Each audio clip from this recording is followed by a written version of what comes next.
Shoulder জয়েন্টের পাশে কয়েকটা জয়েন্ট আছে, একটা শোল্ডার জয়েন্ট ইটসেলফ, এরপর হচ্ছে অ্যাক্রোমিও ক্লাভিকুলার জয়েন্ট, তারপর হচ্ছে আপনার স্ক্যাপুলার জয়েন্ট, আর এর সাথে যোগ হয় সার্ভাইকাল স্পাইন। আমরা যে সময় হাত উঁচু করি তখন শুধু শোল্ডার জয়েন্টের মুভমেন্টই হয় না, তার পাশাপাশি এই জয়েন্টগুলোরও মুভমেন্ট হয়। তাহলে শোল্ডার জয়েন্ট এ ব্যথা কি কি কারণে হয়?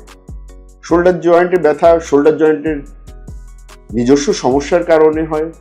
শোল্ডার জয়েন্টের পাশাপাশি অ্যাক্রোমিও ক্লাভিকুলার জয়েন্ট যেটা আছে, এখানে ক্লাভিকল গিয়ে শোল্ডার জয়েন্টের পাশে গিয়ে মানে স্ক্যাপুলার সাথে যে ইউনিয়ন করে, যে অ্যাক্রোমিও ক্লাভিকুলার জয়েন্টের প্যাথোলজির জন্য ব্যথা হয়, স্ক্যাপুলার প্যাথোলজির জন্য ব্যথা হয়, সার্ভাইকাল স্পাইনের প্যাথোলজির জন্য এই এলাকায় ব্যথা হয়।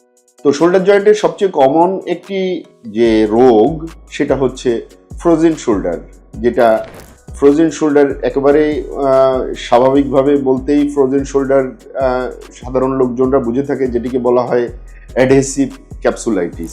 এটা যে একটা জয়েন্টের তৈরি করতে যে চারপাশে যে ঝিল্লি বা আবরণ থাকে যেটাকে ক্যাপসুল বলে, এই ক্যাপসুলের প্রদাহের জন্য ফ্রোজেন শোল্ডার হয় বা অ্যাডহেসিভ ক্যাপসুলাইটিস হয়। ফ্রোজেন শোল্ডার মূলত কিছু কিছু রোগ যেমন ডায়াবেটিক্স, হাইপারথাইরয়েডিজম, ইভেন হাইপোথাইরয়েডিজম, তাছাড়া ট্রমার জন্য লং টাইম যদি ইমোবিলাইজেশন করে রাখা হয় তার জন্য, এছাড়া গাউটের জন্য, এরকম কয়েকটি কারণের জন্য শোল্ডার জয়েন্টে ব্যথা হয়। শোল্ডার জয়েন্টে ব্যথা হলে কি হয়? এটি হলে হাত উঁচু করতে কষ্ট হয়। আমরা জানি শোল্ডার জয়েন্ট শরীরের মধ্যে সবচেয়ে বেশি রেঞ্জ অফ মোশন শোল্ডার জয়েন্টে। শোল্ডার জয়েন্ট ডিফারেন্ট অ্যাঙ্গেলে এর মুভমেন্ট করে থাকে। এটা abduction, addiction, external rotation, internal rotation, এই মুভমেন্ট হয়ে থাকে। তো এই সমস্ত মুভমেন্টগুলাই রেস্ট্রিক্টেড হয়ে যায় যখন ফ্রোজেন শোল্ডার হয় বা অ্যাডহেসিভ ক্যাপসুলাইটিস বা ক্যাপসুলের প্রদাহ হয়। তারপর সবচেয়ে রোগীরা যে কমপ্লেইনগুলো সবচেয়ে ফ্রোজেন শোল্ডার হলে আমাদের কাছে এসে করে থাকে সেটা হচ্ছে যে রাতে ঘুমানোর সময় ওই পাশ, যে পাশে তার প্রদাহ হয়েছে বা ফ্রোজেন শোল্ডার হয়েছে, ওই পাশে কাত হয়ে ঘুমাতে গেলে সে সিভিয়ার পেইন অনুভব করে এবং তার ঘুমের ব্যাঘাত ঘটে, দৈনন্দিন জীবনে কাজকামের ব্যাঘাত ঘটে, হাত উঁচু করে কোনো জিনিস পাড়তে গিয়ে বা কোনো একটা কাজ করতে গিয়ে বা কোনো থ্রো করতে গিয়ে ব্যথা অনুভব করে। তো সেই ক্ষেত্রে রুগীরা খুবই ওয়ারিড থাকে। রুগীরা অনেক কিছুর সাথে অনেক, বর্তমানে আমরা তো জানি যে হার্ট এখানে অবস্থিত, হার্টের ব্যথাও কিন্তু আবার স্ক্যাপুলার এদিকে আসে। অনেক রুগী তো ভয়ে ভীত সন্ত্রস্ত হয়ে আমাদের কাছে আসে। দেখা যায় সিম্পল বিষয়, এটা একটা সিম্পলি এটা ফ্রোজেন শোল্ডার। আমাদের কাছে আসলে আমরা আমরা এটা ডায়াগনোসিস করি। শোল্ডারের অন্যান্য যে রোগ ব্যাধিগুলো আছে সেইগুলোর থেকে আমরা এটাকে পৃথক করার চেষ্টা করি।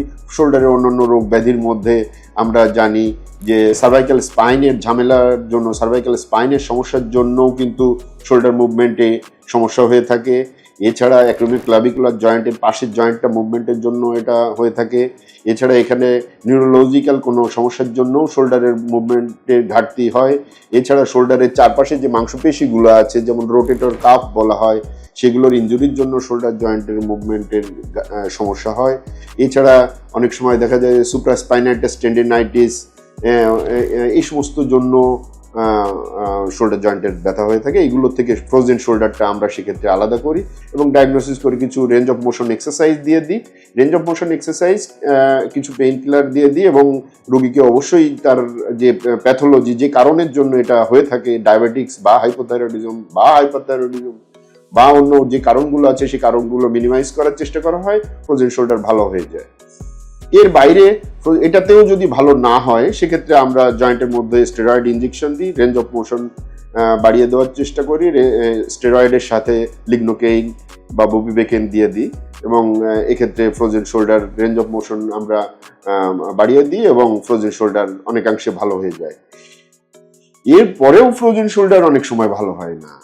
আপনি কনজারভেটিভ ট্রিটমেন্ট দিলেন, জয়েন্টে ইনজেকশন দিলেন, রেঞ্জ অফ মোশনের জন্য আপনি ফিজিওথেরাপি দিলেন, তাও ভালো হয় না, সেই ক্ষেত্রে কি করতে হবে? সেই ক্ষেত্রে আমরা মনে করি যে এটা এই রোগীগুলো ক্যাটাগরাইজেশন করে এগুলো আলাদা রাখি। এই রোগীদের তখন আমরা আর্থোস্কোপিক ম্যানুভার করি, আর্থোস্কোপিক জয়েন্টের মধ্যে ক্যামেরা ঢুকাই দিয়ে আমরা সেক্ষেত্রে জয়েন্ট স্ট্রেচিং করে দিই, আন্ডার অ্যানেস্থেশিয়া জয়েন্টের রেঞ্জ অফ মোশন বাড়াই দিই, আর ক্যাপসুলার স্ট্রেচিং করি, ক্যাপসুলার রিলিজ করি, এবং সেক্ষেত্রে ফ্রোজেন শোল্ডার ভালো হয়ে যায়।